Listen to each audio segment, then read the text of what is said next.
Welcome to the Lock Shop with Nielsen and Hustler, powered by Coolbet Canada.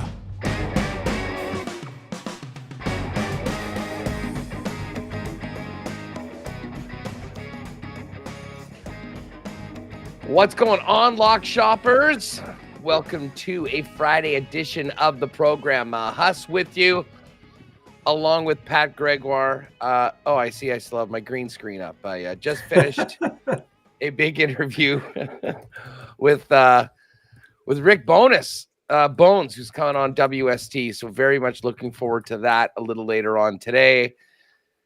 And Pat Gregoire, it's a good thing for the WSTers. We've got Bones today because the other half of the show is not going to be as fun or as upbeat after the Bombers looked incredibly unprepared for the opening game of the season. I'll say this.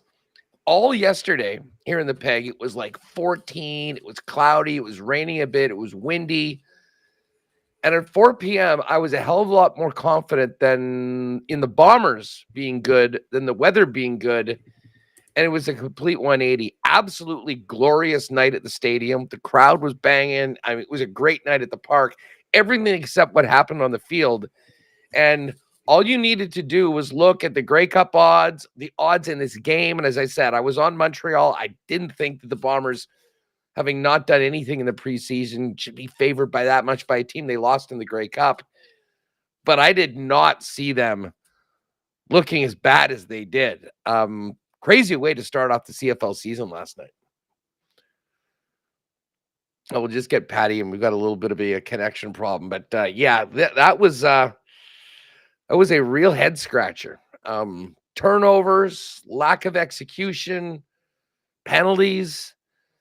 That did not look like a Mike O'Shea coach team. And listen, I mean, the coach he'll have something to say about that over the course of this next week. The team goes out to Ottawa and then back into Winnipeg on Friday the 21st to take on the BC Lions. I think we've got Pat back. Zach, you might need to reload Patty in here. There he is. Pat, yeah, it was started with a bit of a thud here in the Peg last night. As I said, everything was great in the stands. The atmosphere turned out to be a gorgeous night. Was not a gorgeous performance by the team that was considered the favorite to win the Grey Cup. I'll be very interested to see how the futures look after week 2, because that was not starting off on the right foot for the blue and gold. No, it seemed like there was one team that, and you mentioned it yesterday, that didn't have a lot of their star players take a lot of reps, or if any reps, in training camp and in preseason action. I think that was a very clear case last night. I was all jazzed up for it. I was looking forward to the game. Mind you, I was flipping back and forth between that and the NBA Finals, which was a little bit of a dud as well. But I don't know if we see too much of an overreaction when it comes to the Grey Cup odds. For one game, for a game where you're going up against a really good opponent, the defending champs, and like I said, a team that, rested a lot of their big time players in the preseason, I don't really see too big of any sort of futures being affected by that. By the way, shout out to everybody in chat. Big Maple's in. Let's go, fellas. Big underdog weekend ahead for UFC. Big Maple sent me this. He DM'd me these UFC underdog picks. I threw all 4 of them together on a parlay, Big Maple. And of course, we'll go through those a little bit later on. And don't forget, the UFC promo was on. Bet 25 on any of the UFC fights. Win or lose, get a free $25 bet on Monday. Even though I'm not a big MMA guy, it's a free $25 bet. How do you not take it? So we'll be getting to that a little later on. Anyways, we'll get to the CFL, and certainly we got to dive into the Stanley Cup Final. But Pat, I was at the stadium last night. I was just sort of following on the phone.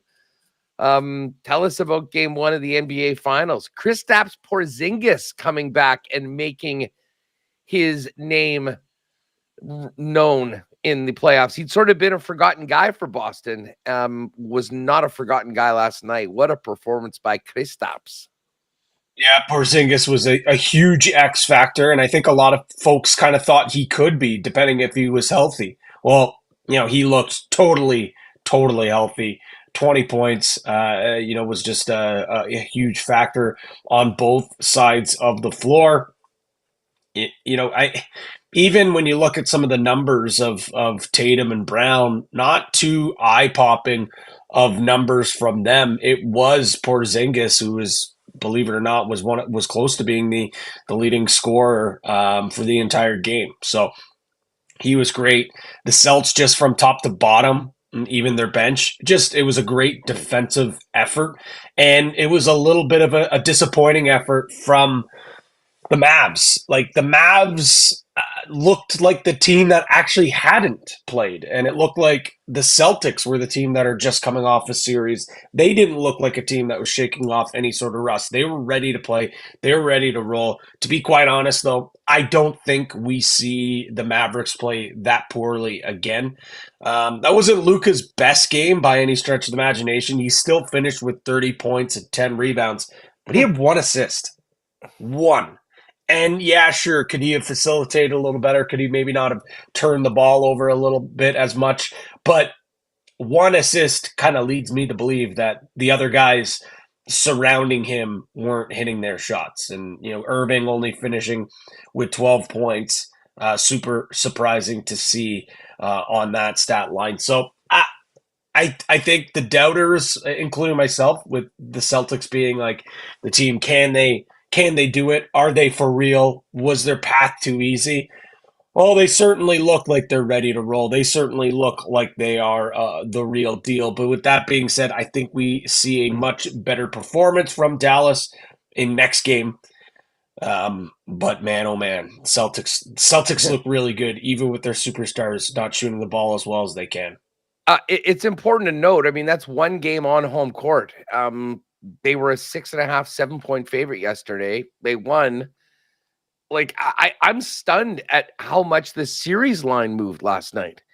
I mean, based on one, like, usually if a team goes in and wins on the road in game 1, I mean, you can see a major switch on that. But I mean, the Celtics were minus 233 going into the series. That's doubled. It's minus 476 now on Boston. But the number that intrigues me, if you believe that, listen, that's just 1 game and the Mavs are going to be in this series, Pat, the Mavs have gone from plus 185 to plus 340 for the series. It's crazy. It's absolutely nuts. I couldn't believe how much it jumped. You look at it there, Dallas at plus 340, like really remarkable to see. Game 7 odds, though, what did we say it was yesterday?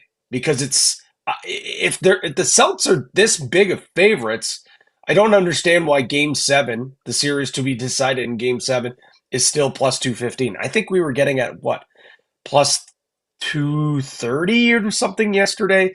That doesn't really all make a ton of sense to me at all. The Celtics to win 4-1 plus 210 right now. Celtics to win in 7 plus 385. Boston to win in 6 plus 410. Boston to complete the sweep at plus 460.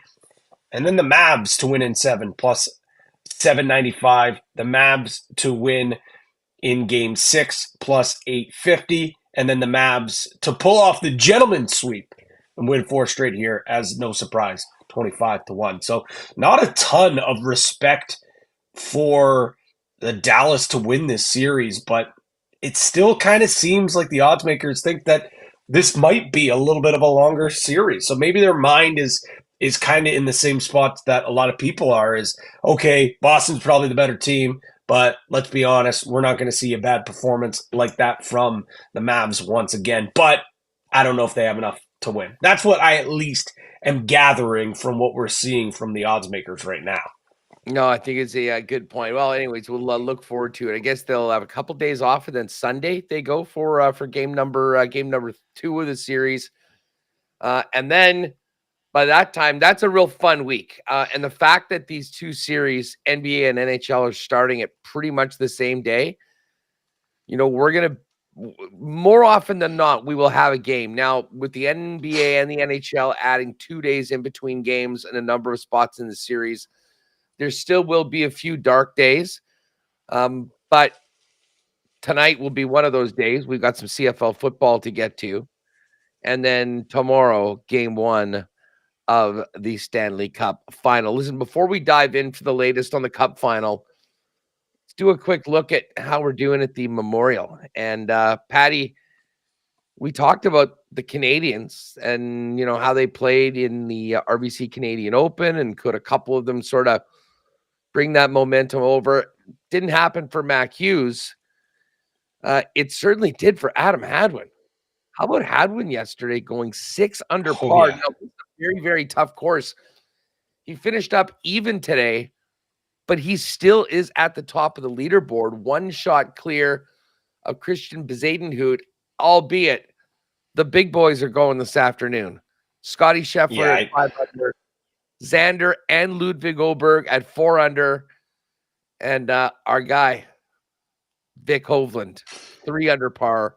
We're both on him 16-1. Pretty nice round, like 3 under. Very, very good round in this tournament. We'll see whether he can go. It's going to be a fun night or afternoon of golf watching if you're able to tune in, considering how many of the top players in the world are going to be teeing it off and in feature groups this afternoon. Well, looking at your boy Tony Finau, finished the round today at 2 under. He's T6. Rory started out hot. It looks like he's kind of cooled off a little bit. He's 1 under at 3 under. Morikawa +1 right now. He's still in the mix at 3 under. He is a guy that obviously I had some money on it. A guy that normally I've got money on, Akshay Bhatia, 3 under. He has yet to tee off. He's at 150. So he's a guy that I think can still make some noise here. Tough round for Corey Connors, you mentioned, +3. He looked really good. He was one of my favorite outright bets. But I tend to agree with you. Hadwin, I felt, again, even though he is 6 under, I feel like he had to do better than even if he's going to want to be at least at the top. I still think he'll be, on that front page leaderboard at 6 under. But, Xander goes off at 130. Scotty goes off at 140 with Ludwig Aberg. There are too many big names near the top that have yet to swing it. You mentioned Hovland. He's at 130. Even a guy like Billy Ho, who shot a 69 yesterday. He's won this tournament. He's at 3 under. You feel like there's going to be at least 1 or 2 of those guys that are going to be able to shoot at least 3 under or better. And at least have their name beside Hadwin with a number 1 beside it. But I would not be surprised if Scotty, Xander, or Ludwig all go super low here. It looks like we're getting good conditions this afternoon as well. So it's not like there's an advantage for the golfers this morning. If anything, I think it's supposed to be even better conditions in the afternoon. So these guys might actually have an advantage over the guys that teed it off this morning. Yeah, important to note that it is an elevated event, but there is a cut, although it's not a big one. Right now, it looks like the cut line is 4 over. So on the wrong side of that line, Spieth, he's 3 over for his round today, 5 over for the tourney, playing the 14th hole. So he needs a few birdies. See Stefan Jaeger, Jake Knapp also at 5 over. Wyndham Clark was 5 over for his round yesterday, as well as Matthew Pavon, who's won on tour so far this year. They'll have an opportunity if they can go lower, get a few birdies, finish under par in the round as player of the weekend. Harris English, he's done at 6 over. Chris Kirk is just starting his round 6 over. And Mac Hughes, listen, as ugly as Mac's round was yesterday, He can still play the weekend. He can still cash a nice check if he's able to play today in 2 or 3 under par. Obviously, he was 6 over yesterday, not a great spot. Justin Rose, Lucas Glover, Brent Snedeker, Taylor Moore, Patrick Rogers. And I had to bring this up. Ricky Fowler. Ricky is 8 over for his round today. He's 12 over for the tourney. Pat, last year around this time, Ricky finally got back into the winner's circle, and he had been trending in a real positive direction. Since then, he has not even had a top 15. What has happened to our guy, Ricky?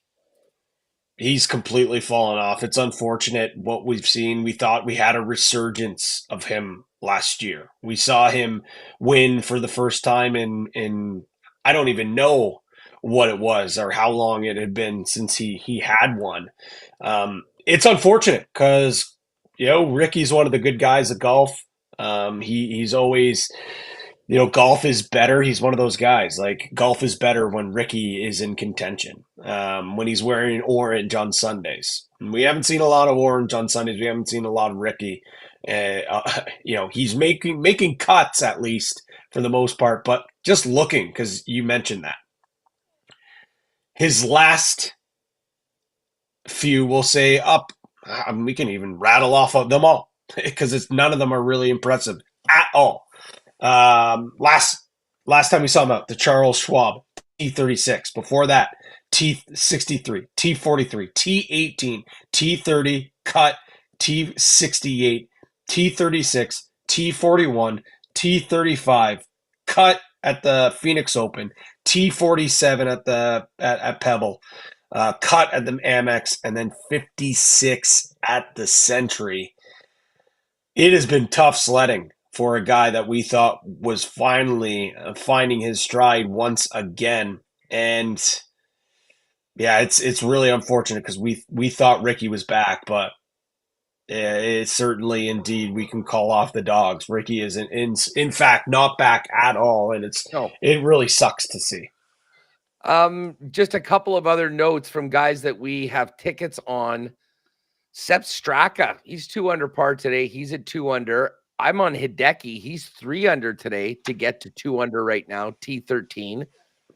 So he's still in a really good spot. The big question is, Vic, Ludwig, Xander, Scotty, do one of these guys really go low today and put themselves with a big gap over Hadwin, Bezuidenhout, and everyone else chasing?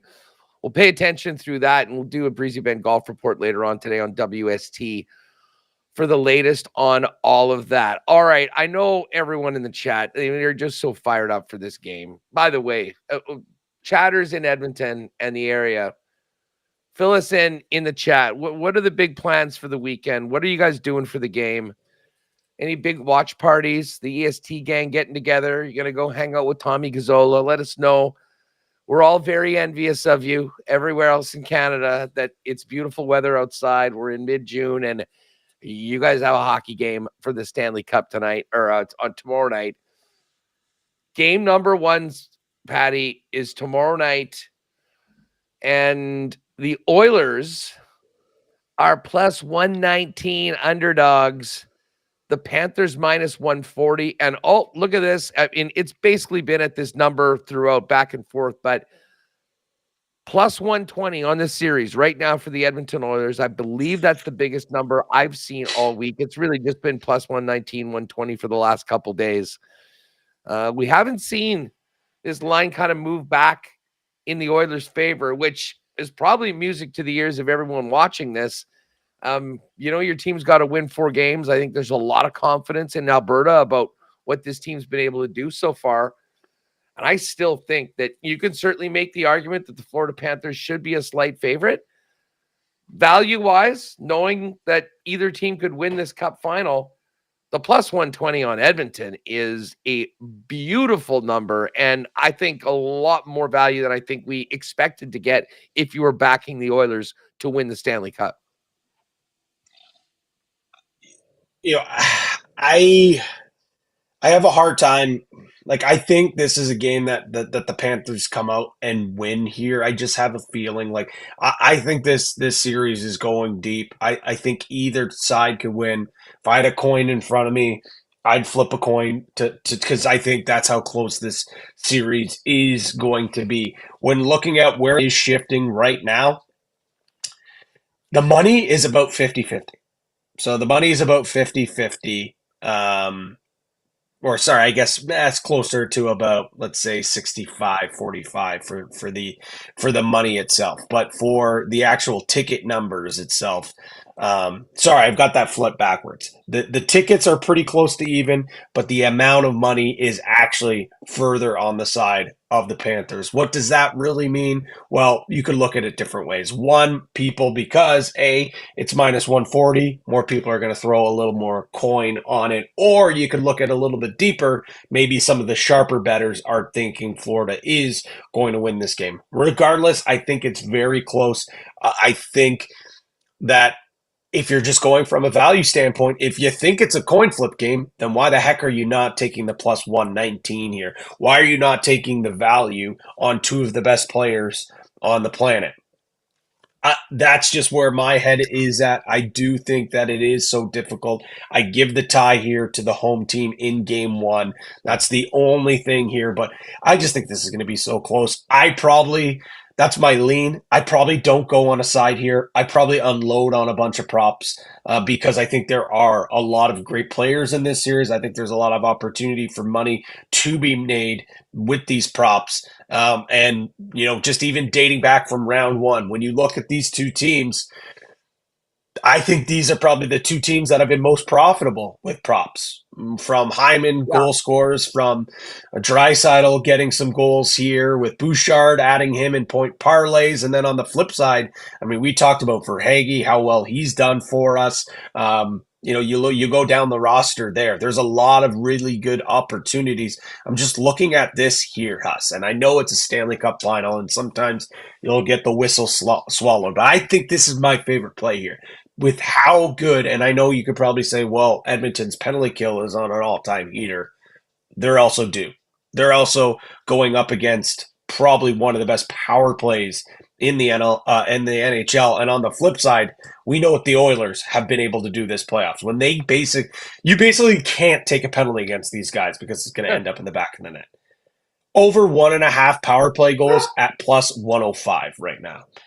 I have to take that bet. I have to take that bet. I can see both these teams potting a power play marker. I can see even the Oilers doing it themselves with a couple of goals on the man advantage here. So the fact we're getting this at plus money, I'm surprised with it. Maybe some people say they're not surprised by it because how good the Oilers PK has been. But I think they're due to let one in, and I think both power plays, both man advantages have just been so damn good, not just in the playoffs, but all year long. The over power play, and that's an old favorite of Dusty's. I know that was a mainstay on a lot of the EST parlays that the fellas have put together over the series, over the season, I should say. Another one for game one, prop bet that's really interesting is the shots on goal total. And again, this includes OT. So, if it goes to OT, those are just extra shots you can get. But the total is 58.5, which sounds like a lot. But when you think about how much rubber the Florida Panthers put on the net, I mean, they're routinely in the mid-30s. And their MO is to shoot. And let's face it, they're going to try and put a ton of rubber on Stuart Skinner, I think, early on. Skinner was in a lot of ways the story of the series against the Dallas Stars. I mean, there was a lot of other players that stepped up from game to game to game. But overall, when you're looking at why the Dallas Stars are making tea times right now and the Edmonton Oilers are playing for the championship, Stuart Skinner was better than Jake Ottinger for the most part. And listen, Edmonton had incredible resiliency coming back the way they did. But Florida's going to try and put a ton of pucks on him. And I think by that same token, I think Chris Knobloch realizes that, for them to be able to hang with the Florida Panthers listen, they're going to have to make the most of their true grade A opportunities. And I think Edmonton maybe doesn't need the same sort of shot quantity as the Florida Panthers do to light the lamp. But again, when you're talking about a team that's as relentless and consistent as Florida, the Oilers are going to have to answer, which I think is going to mean, doing something similar. I love the over 58.5 when it comes to a shots on goal total for this game. And then, I think all of these games, it'd be interesting. I wonder if there's a prop as to how many overtime games we'll get in this series, because I have a feeling that there will be a few. I think it's going to be tight. I think it's going to be, I don't see either team sort of running away, like unless a goalie has a bad night, and obviously that can happen. I think these games are going to be really tightly contested score-wise, but I don't think it's going to be low event hockey like the Oilers have had at times. And listen, they know they got away with one in Game 6. You put 10 shots on goal in a playoff game against any round, never mind Game 6 of the conference finals, you're not winning very often. And as we talked about earlier this week, that is no path to victory for Edmonton. So I think they'll be a lot more active. Florida, you can guarantee will be active.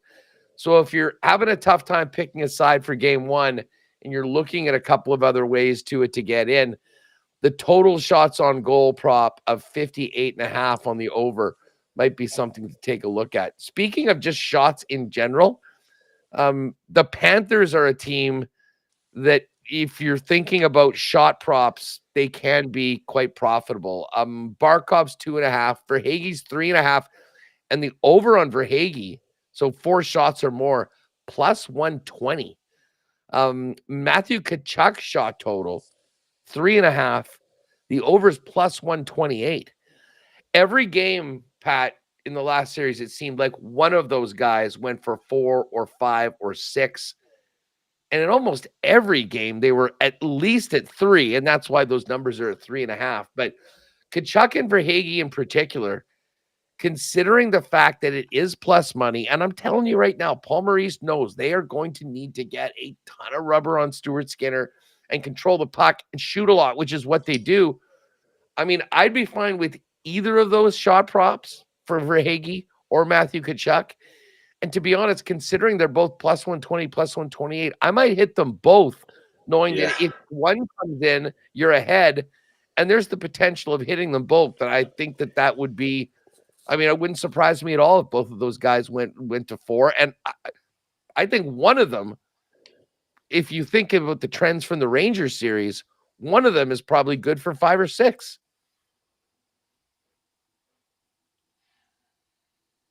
Well, the only reason why I'd be a little reluctant from Tkachuk is because I'm still having some PTSD from our last time we had him on one of our tickets. That's maybe the one thing. One but shot hey, short.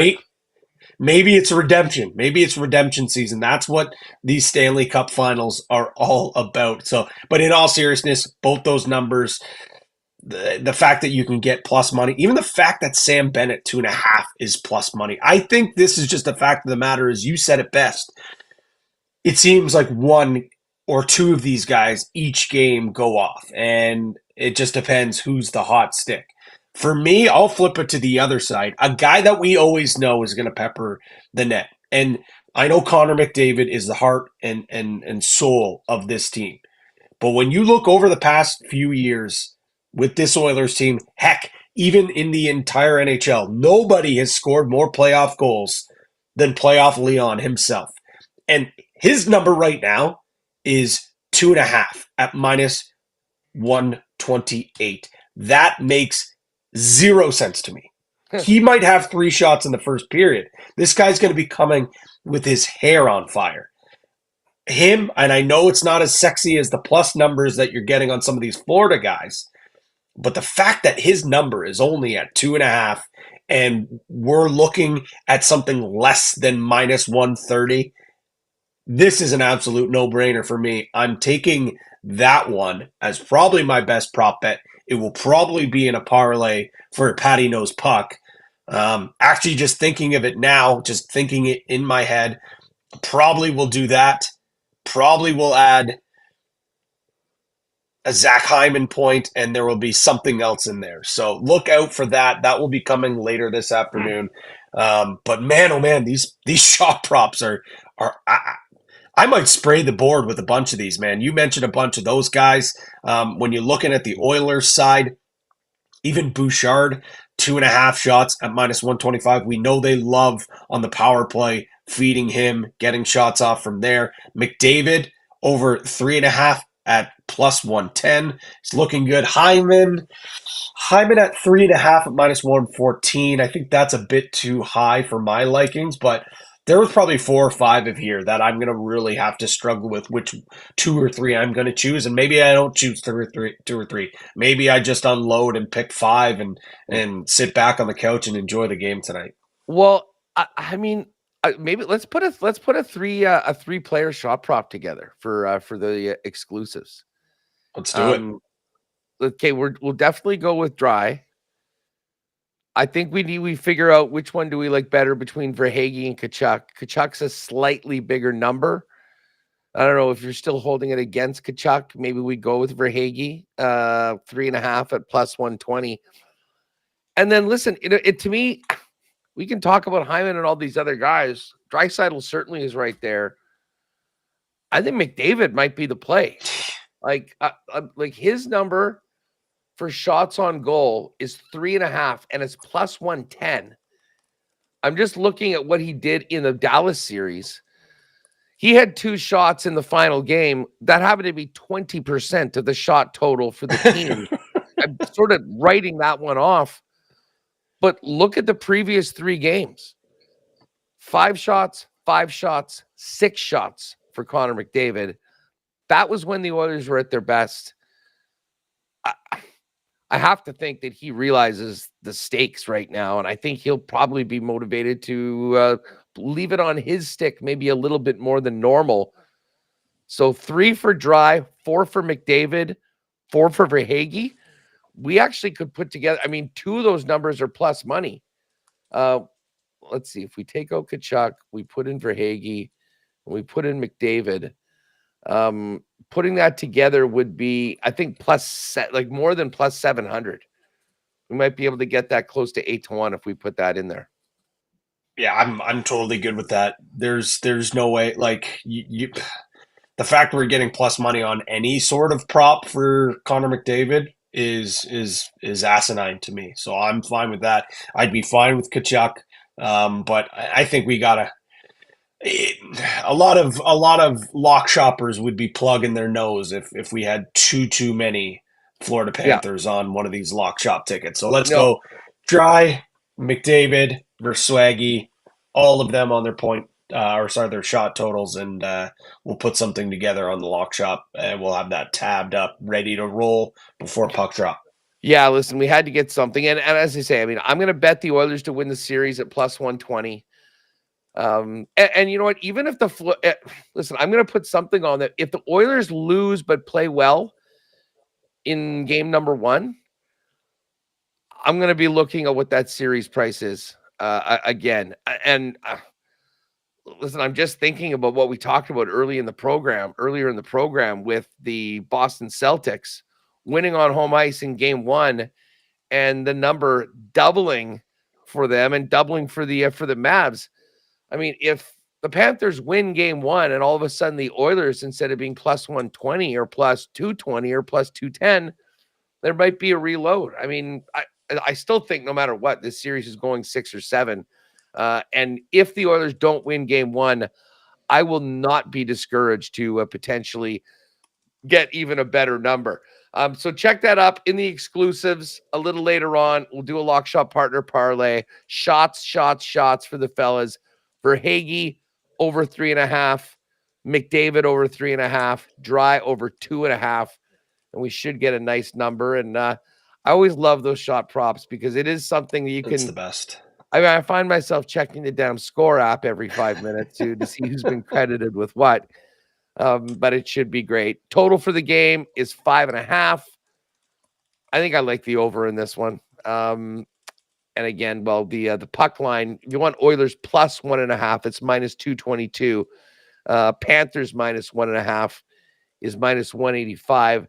Do we have a plus 320 to go to overtime for the regulation draw? Oilers in reg plus 193, and the Florida Panthers are plus 116.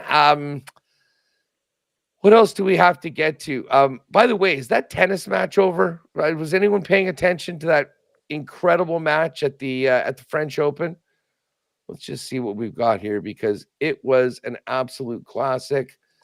We put it up, and Alcaraz did get it done. He let's see here. It ends up being 6-3. It was a tight one. It was 6-3 in the fifth. Was down 2-1 after 3. Sinner, I believe, could have become the number 1 player in the world, but it's Alcaraz following in the footsteps of the great Rafa Nadal as maybe the new king of clay. Casper Ruud's up 2-0 on Zverev in the first set, so the winners will go through, and then we should just quickly touch on the odds for the French Open women's final. Quite a gap here. Eva Swiatek, minus 1429 favorite. The underdog Paolini, who was the 12th seed, plus 950. I cannot remember a Grand Slam final, Pat, that was so lopsided when it comes to it. For Paolini, plus 6.5 games.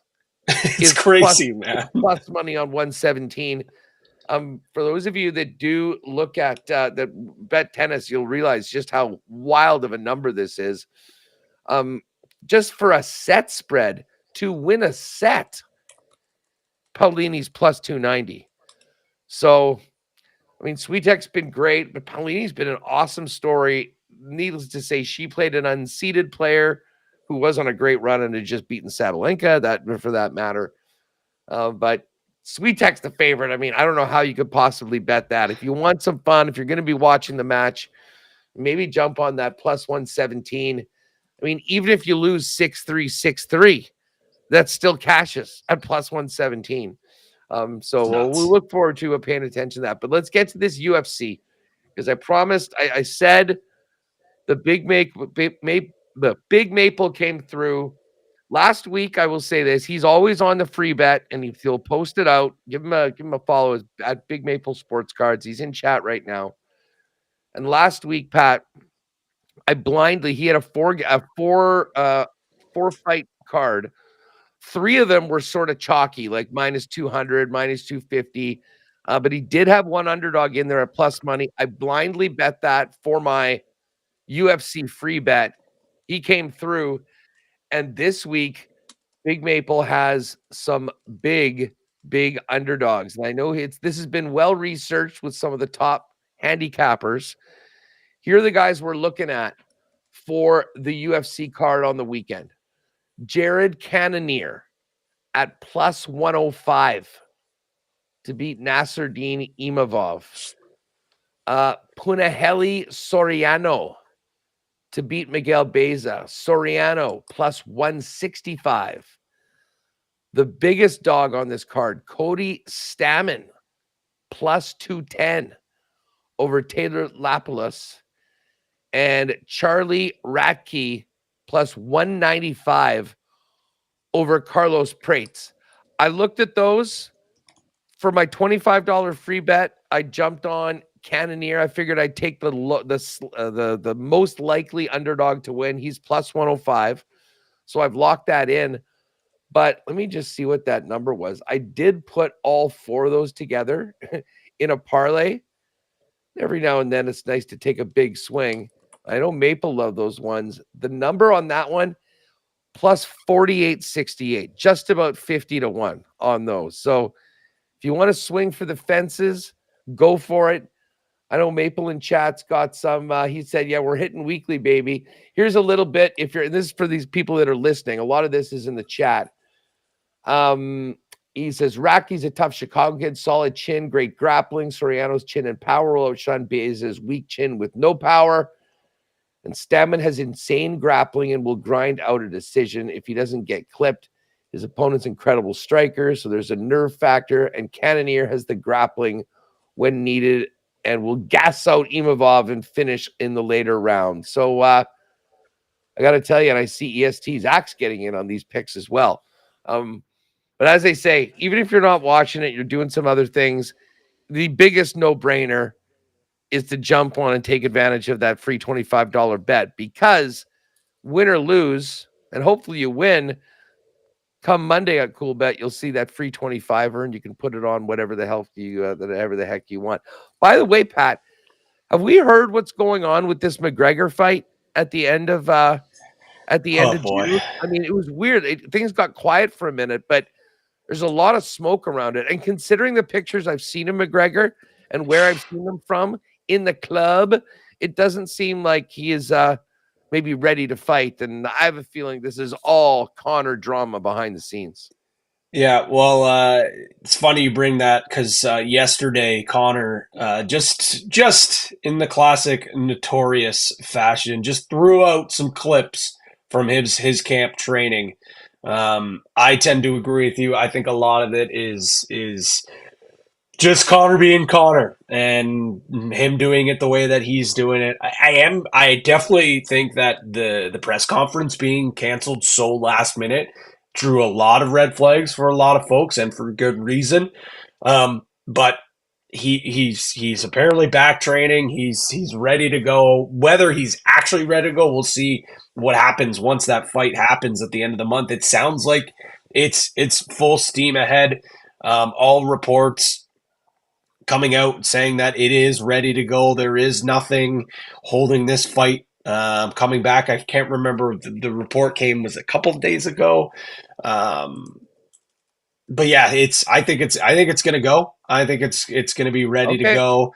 And which is great, because say what you will, we're talking about a lot of these guys. Good for, like, the UFC needs the McGregors. They need these guys. Like, they need, and he moves the needle. He moves the needle. Simply as that. He moves the needle.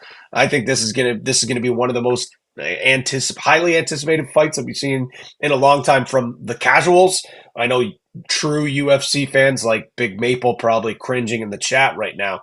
But let's be honest, when McGregor's there, when some of these other big names are there, that's when the casuals, fork out the money and watch the pay-per-views.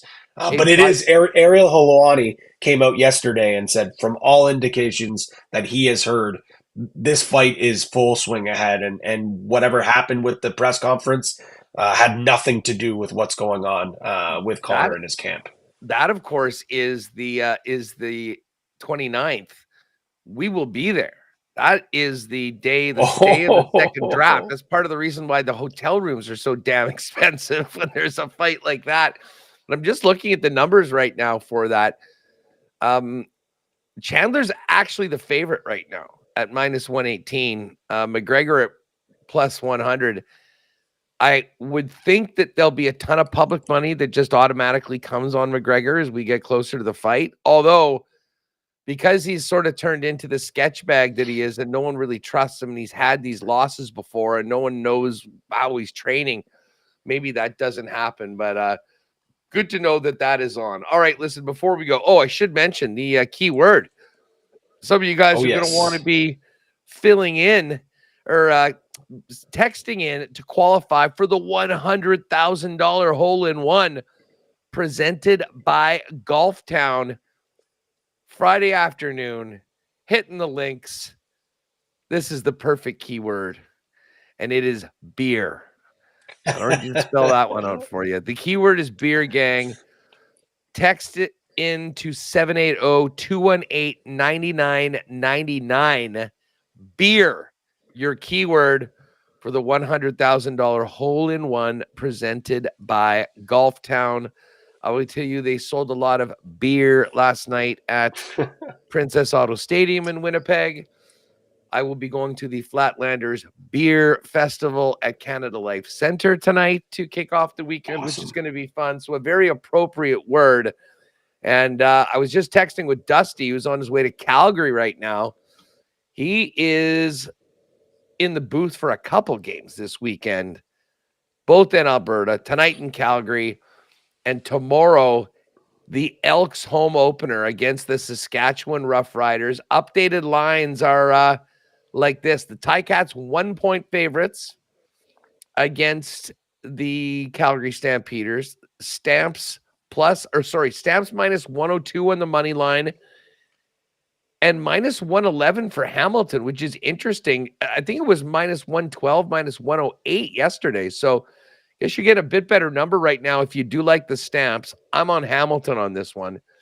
The Elks right now, 1-point favorites, minus 120 on the money line. The Riders are even money as a 1-point underdog. And then no change in the Sunday game. BC and Toronto. BC's 5-point favorites and minus 250 on the money line. Now, if you go to the exclusives, we're going to add that shot prop parlay for tomorrow's game number 1 between the Panthers and the Oilers. But you can still get in on our lock shop partner parlay for week 1 of the Canadian Football League. Dusty and I were on opposite sides of the spread yesterday for the Winnipeg-Montreal game. I'm 1-0, by the way. Not that I'm happy about it. So we went with these other. We were all in lockstep with Hamilton, Edmonton, and BC. But we decided, you know what? Let's just try and get some wins as opposed to worrying out. And the spreads were so tight anyways on 2 of the 3 games. So we've got a nice boost on this one. Hamilton to win, Elks to win, BC to win. It was plus 374 yesterday. We got it to plus 425. Make sure you get in on that one before kickoff tonight for the Canadian Football League. Patty, let's go Vic and some of our other guys at the Memorial. Let's see some shots with our props that we put together and try and get a winner on that. And listen, Oiler fans, good luck. Enjoy the weekend. I see the gang, the EST gang is going to be down at Hudson's. Say hi to Tommy for us. And I'll tell you what, we are jealous, but your team deserves it. Best of luck in the Stanley Cup Final. I will be supporting you guys with a bet on the series for the Oilers at plus 120 at Coolbet. And as I say, lose tomorrow, don't freak out. Great opportunity to get in again at a better number. So when the Oilers win, you can tell all your friends, I believed in them after you guys all jumped off the wagon game number 1. But as I say, wouldn't it be nice if they could get game 1? And then you'd be sitting there with plus money at plus 121, because you know that will change significantly if the Oilers can take it right off the bat. Patty, great stuff. I guess Jake's off today. You want me? I'll fire you over just that. Or do you have the info for the shot stuff to get to the guys? Yeah, I've got that written down. It's going to be headed over to the guys as soon as we log off here. And couple quick notes before we go. Like you said, if you lose, not the end of the world. Don't worry about it. But if you win too, remember, still a long, long series. And reminder number 3, it is Friday. Thank goodness it is Friday. But thank goodness the weekend win booster is also here. So make sure you use that multiplier, not just for the CFL. Don't waste it on a CFL. It's got to be for NHL, and it's got to be for NBA. So make sure you use your win boost. Hey, if you want to get a better number on the Oilers to win the cup after they win game 1, you want a little boost because you missed out because you're a chicken and you didn't bet when Huss told you to bet it. That's no problem at all. If you want a little boost on any of these props tonight, you can do that as well. Heck, you have all the way until Sunday to use that. You still got your CFL win booster, unless you used it last night. Then you'll have to wait till next week. But hey, lots of options. We're excited. We're all fired up. It's the weekend, and that means it's time to boost your bets. By the way, you know what? I'm just thinking about this right now. You use that 20% booster on the Oilers to win the cup, and that plus 120 turns to plus 144. I was just doing it. Like if you did $100 wager, which would normally pay plus 120 and return 220, you add the booster on that, it's another $24 at plus 244. So how about this? How about this? Say if you want to bet, let's say $50 for McDavid to win the Conn Smythe at plus 190. You use that multiplier, you get an extra $19 on top of your bet. So your potential return goes from 145 to 164. Just saying, you got options. You got options. It is all there, gang. Hey, if you haven't played a Coolbet before, what are you waiting for? Use the promo code LOCKSHOP. Hook you up with a 100% bonus up to $200 on your first deposit. Make sure to follow at Coolbet Canada for our plays of the day and more on X and, of course, on Instagram. And Patty, now we finally, the wait is over. More so for the poor people in Edmonton that have been waiting all week to get this series underway. We'll drop the puck tomorrow. Have a great time. The home opener for the Elks as well tomorrow afternoon. What a sports day for people in Edmonton. And all you Lugans, Uber to Hudson's, because I know you're all going to be flooring it tomorrow for game number 1. Patty, thanks so much for everything this week. Have an awesome weekend, and we'll look forward to catching up with you, Jake, and, of course, Dusty will be back next week right here on The Lock Shop. Awesome. Thanks. Have a great weekend, us. Right on. Thanks.